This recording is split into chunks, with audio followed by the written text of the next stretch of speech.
Leading Ideas Talks podcast is brought to you by the Lewis Center for Church Leadership of Wesley Theological Seminary in Washington, D.C.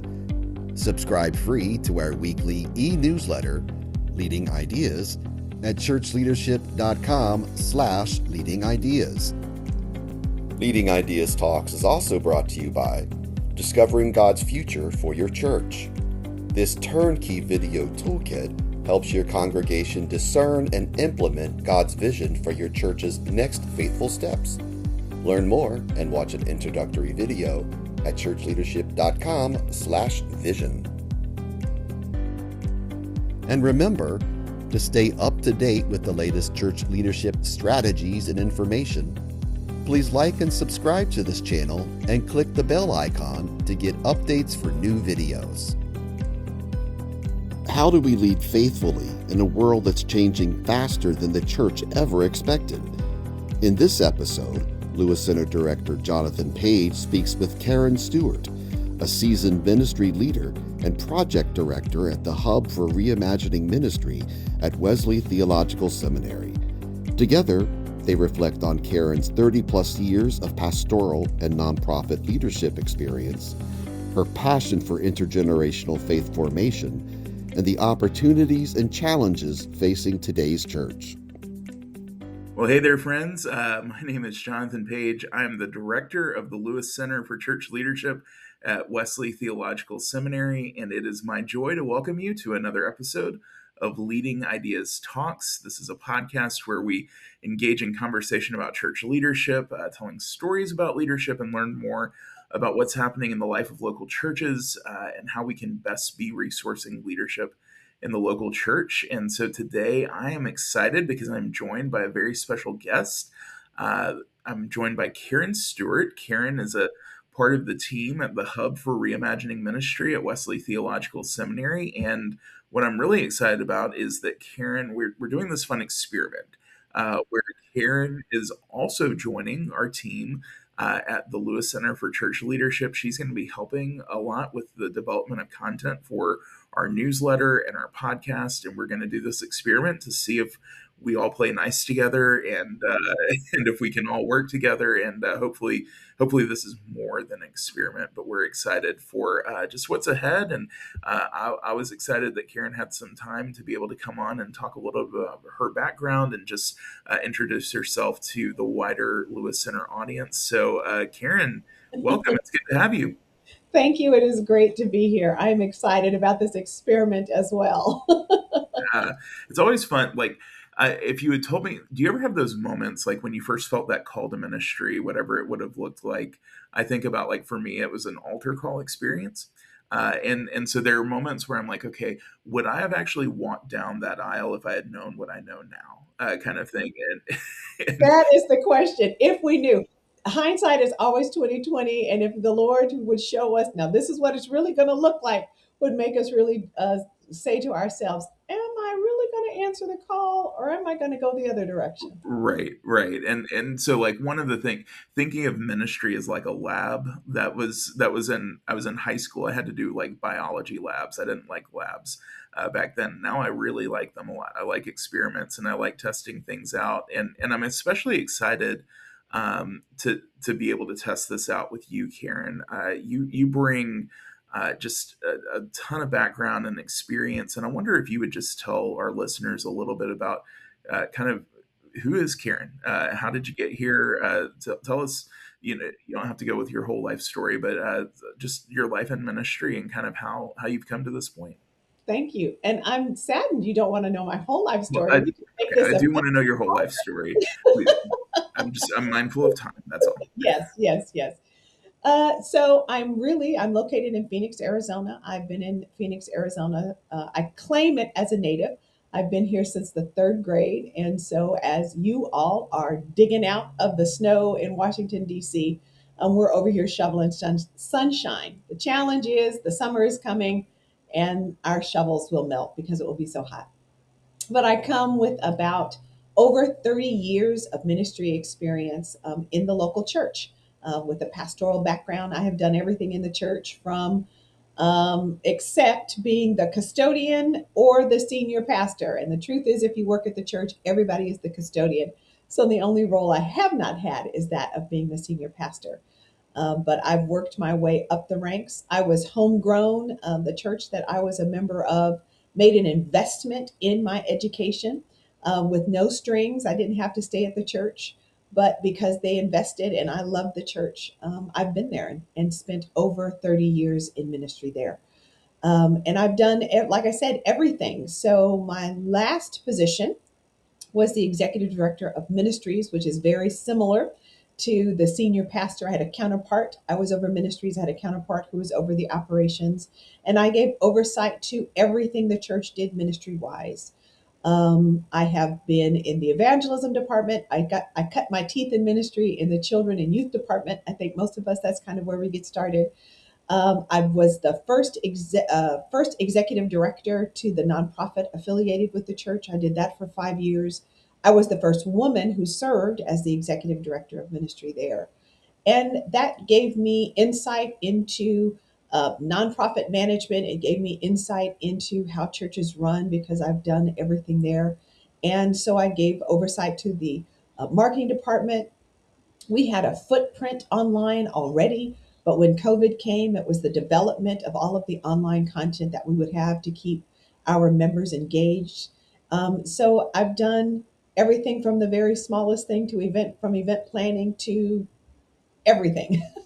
So I have that. I also started my own consultation firm where I help churches. It's called Slack Solutions, Stewart Leadership and Consultation, where our motto is we pick up the slack.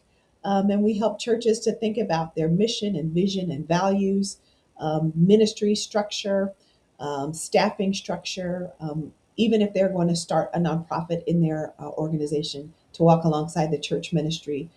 I do that as well. My master's has an emphasis in nonprofit management. So I have a love for what the church does, how the church grows, the local church and the church universal, what God is doing in the church.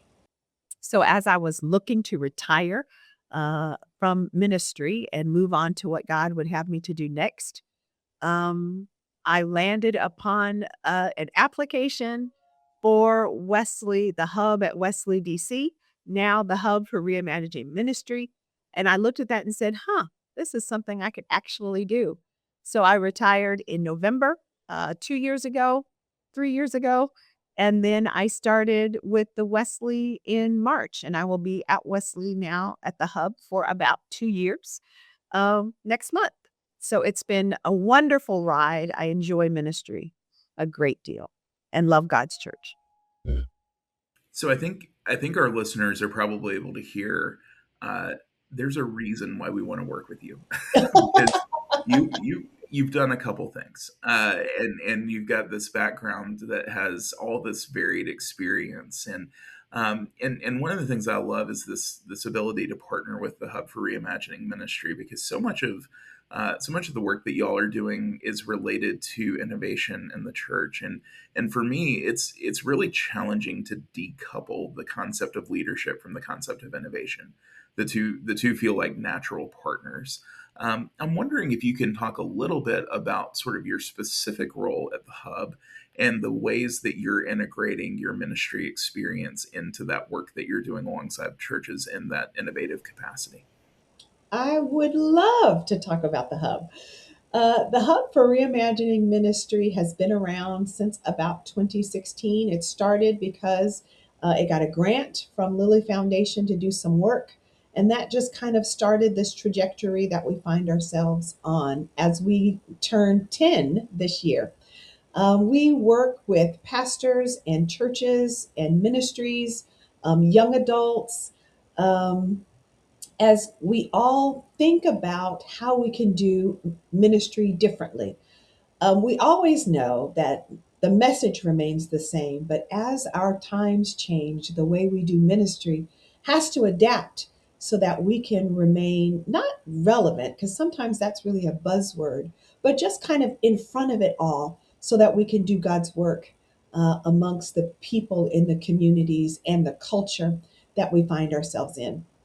So I started because they had a specific grant. We call it Bringing Church Home. It's the Christian Parenting Grant.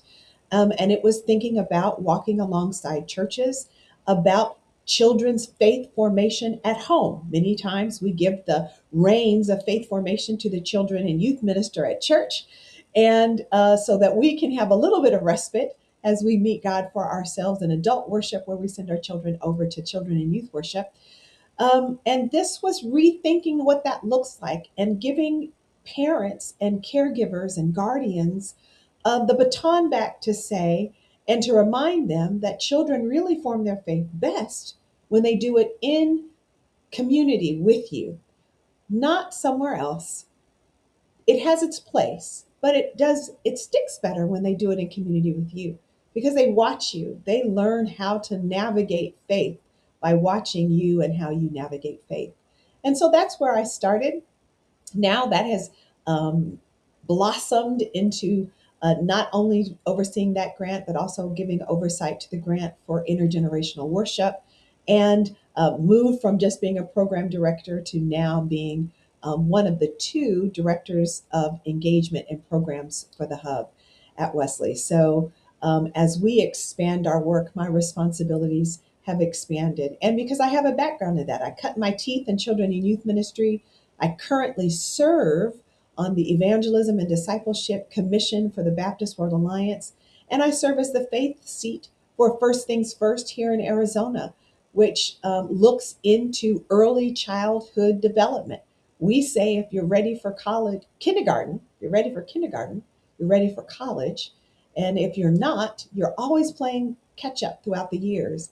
So that kind of secular aspects of First Things First kind of set me up to do the work that I do with the Hub at Wesley. And there's overlap as these churches and Wesley, the Hub, think about innovation. Our hub, our name when I got started was the Innovation Hub. Innovation can be a buzzword.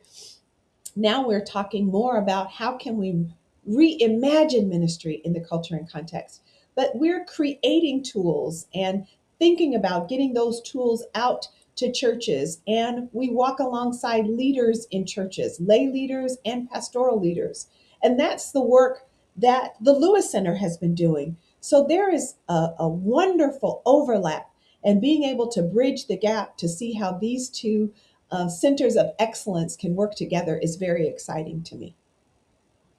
Well, and the good news is it sounds like you're triflingly underemployed, so you'll have extra time to do. No, I'm kidding. Uh, not one bit.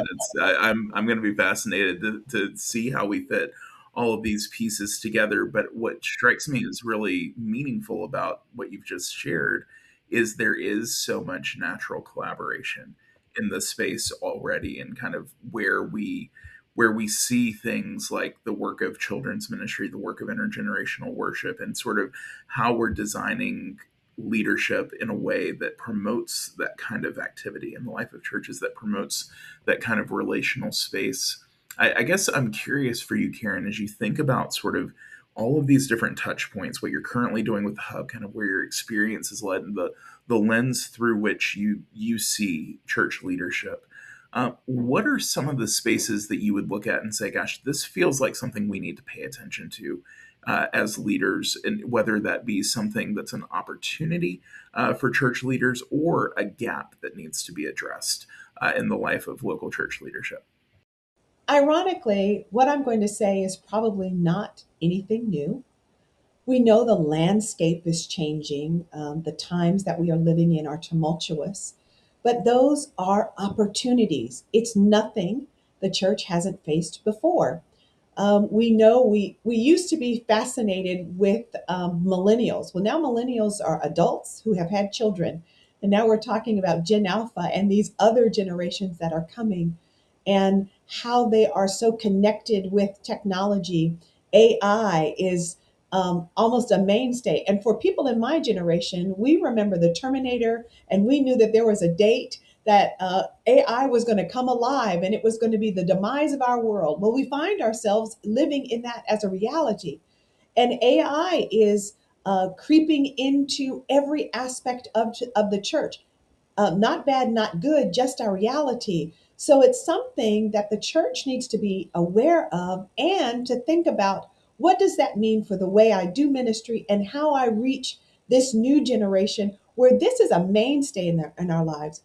We talk about kids and compare them to when we grow up and we say, well, we used to go outside and play. And so kids just need to go outside and play and they need to get off of these devices. Well, the truth of the matter is, devices in a child's hand is a mainstay.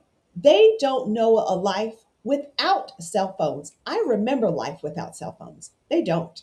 And so it's not as simple as saying they just need to put them away. It's more about, how do we create environments that makes the need for devices less necessary. But pastors will know. Young people will sit in church and Google what you're talking about to find out if you're telling them the truth or not.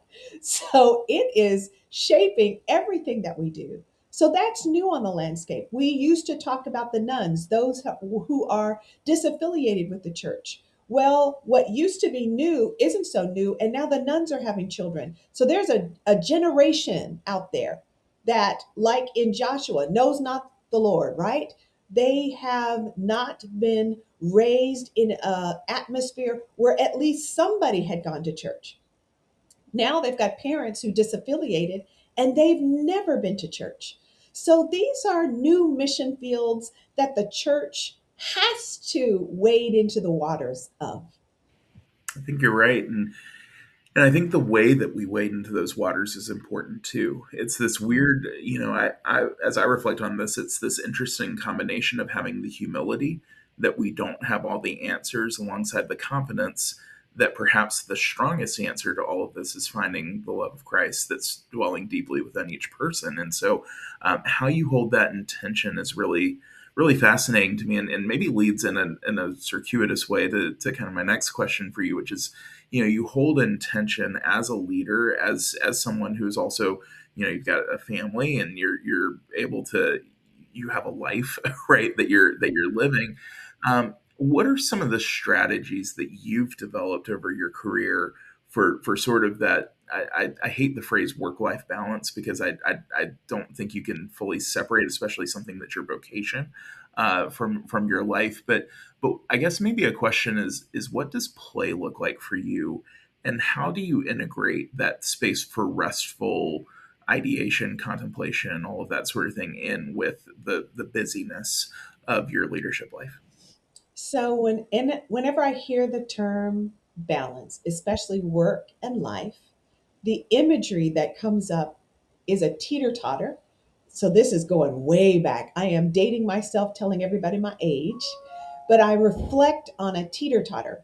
And I, like many, don't have fun experiences with teeter totters because depending on who's on the other end, you are either stuck up in the sky, or if they jump off the teeter totter, you slam back down to the ground. And there never seems to be a real balance. And that's kind of sometimes what we think in terms of work life balance.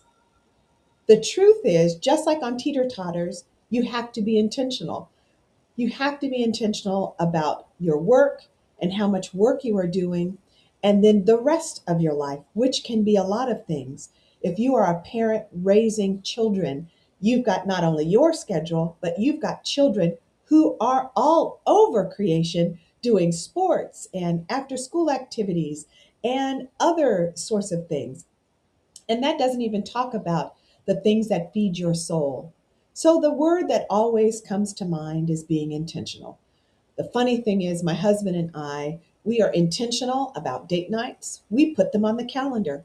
Many people think, what happens to spontaneity? Well, sometimes we are very spontaneous, but most of the time we're intentional. We make sure we endeavor to guard those days so that we can have real time together. And besides being intentional, we find opportunities to play. You would be surprised how people will come up to us because we are laughing, joking, giggling, and carrying on so much in the grocery store every Monday when we go to the grocery store that people come up to say, you all are the funniest couple that I've ever seen. We try to enjoy one another's company. He'll plan a date night, I'll plan a date night. It might not be something I enjoy doing, but he enjoys doing it. So because he enjoys it, I enjoy it. Then there are times that you just have to recognize. Then I've been burning the candle at both ends. For me, it was this past Monday. I had come through a weekend where it was my own fault. I had planned too many things and kept all of my commitments, but I was spent. I was mentally tired. I was physically tired. I was emotionally tired.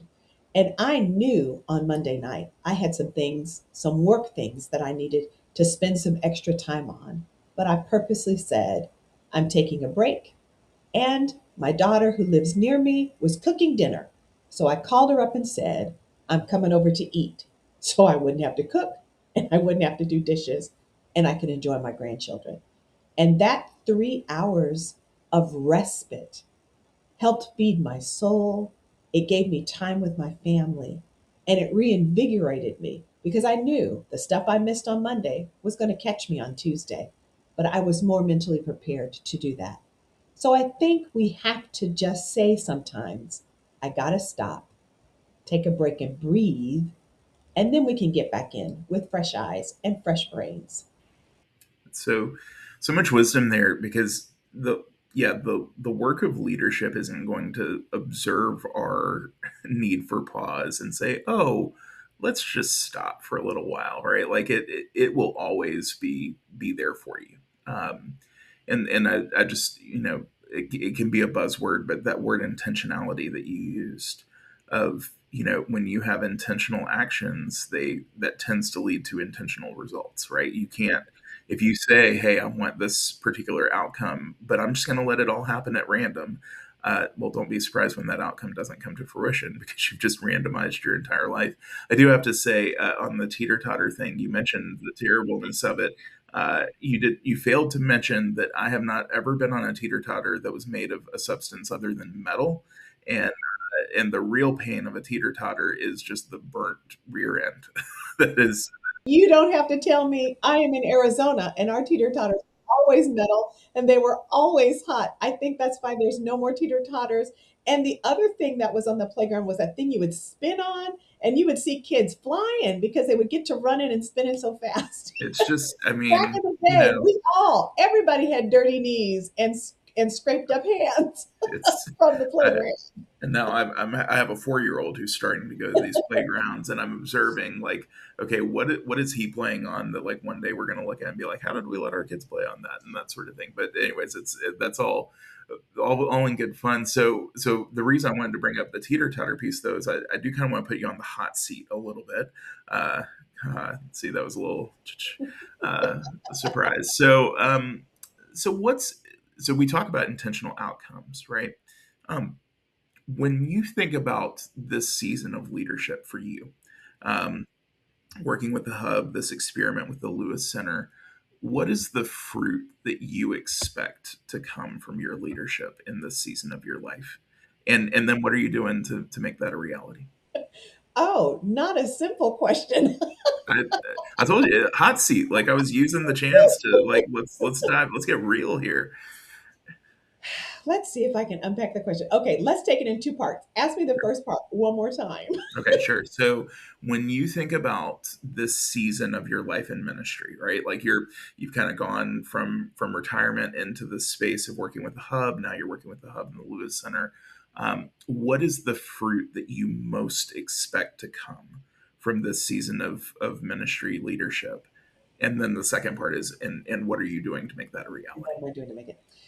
So I would love the fruit to be, and the fruit I want to work towards, because the seeds I'm planting should bear this fruit, is that there is a current and new generation of leaders equipped to meet the needs of this current and these emerging generations. It's just necessary. We know that church attendance is on decline. We know all of everything related to the church seems to be on the decline. However, there are some ministries out there that are doing some really creative, reimagined ministry things that have their ministries growing. Being able to see and highlight those things, and then having the discussion around, well, how does that now adapt to another context, is always something that helps people to see, maybe that is something that I can do. We've also, after coming out of COVID, pastors and pastoral leaders have been resigning or leaving the ministry because the workload, we just talked about work life balance, the workload just seems so overwhelming and it seems unfulfilling. So, having a space where these leaders can come and be refreshed and know that they're not in the boat alone, if that's some fruit that can be born out of the work that I do, that a pastor will say, I was on the cusp of leaving the ministry, but God, through the work that you've done, helped me to see its value and my worth, and I was able to be reinvigorated and rested, and that would be the fruit. And so I think the way I work towards those things is really having an ear for the heart of where the church is and where the people are and what it is that they need. It's easy to say, here's what I think you need. Sometimes we're wrong. Hearing from the people, hearing where their heart is and what their desires are, and incorporating that into the work that I do so that it meets that need, I think is where I am. So I hope that answers your question. I think it does, and yeah, I just that image of deep listening, and ensuring that you're listening to understand, not to be able to speak, right? Like it's that deep sense of appreciation, and that idea of appreciation is really what I want to communicate to you, Karen. I think I'm excited that you're coming on and participating in this experiment. I'm excited for the wisdom that a lot of leaders and a lot of listeners are going to glean from you, and the contributions not only that you provide, but the contacts and the connections that you have provide. You and I are different people, right? Like I don't know if anybody can tell. Karen has a lot. Her hair is better than mine. Okay, let's be very real. Um, Well, and your beard is better than mine. see, like we each bring skills to the table. I mean, I could look at my shirt right now and say, "Oh, whale." We're living all sorts of things here, but I just deeply appreciate the ways that your life and your ministry have led so many over the years, and the impact that you're going to have in this new space. And so the first thing I want to say is thank you for taking a chance, and thank you to the larger audience of the work at the Lewis Center for saying, hey, like we're gonna try something we haven't tried before, and that's a good thing to be able to experiment and play and see where that goes. Karen, whenever we wrap a podcast, we always will give the guests the last word or last phrase or last paragraph. I'm wondering if there's any kind of closing word that you'd want to offer our audience before we go today. A closing word. Let's see, that I would offer to the audience. I think my closing word is just one of encouragement. I know they've listened to us and we've had a great time in conversation with one another. And maybe they're wondering what's next and what will everything look like. But I always reflect on scripture that says that there's nothing new under the sun. So even as we strategize for innovative and creative thinking, it's not new to God, maybe new to us, but it's not new to God. And so that keeps me humble and connected, knowing that I just need to lean into God. And that's how I would encourage someone out there, that there is nothing new under the sun. And it may be new to you, but it's not new to God. And God's got you in this season. All right, preacher. That's a good word to end on.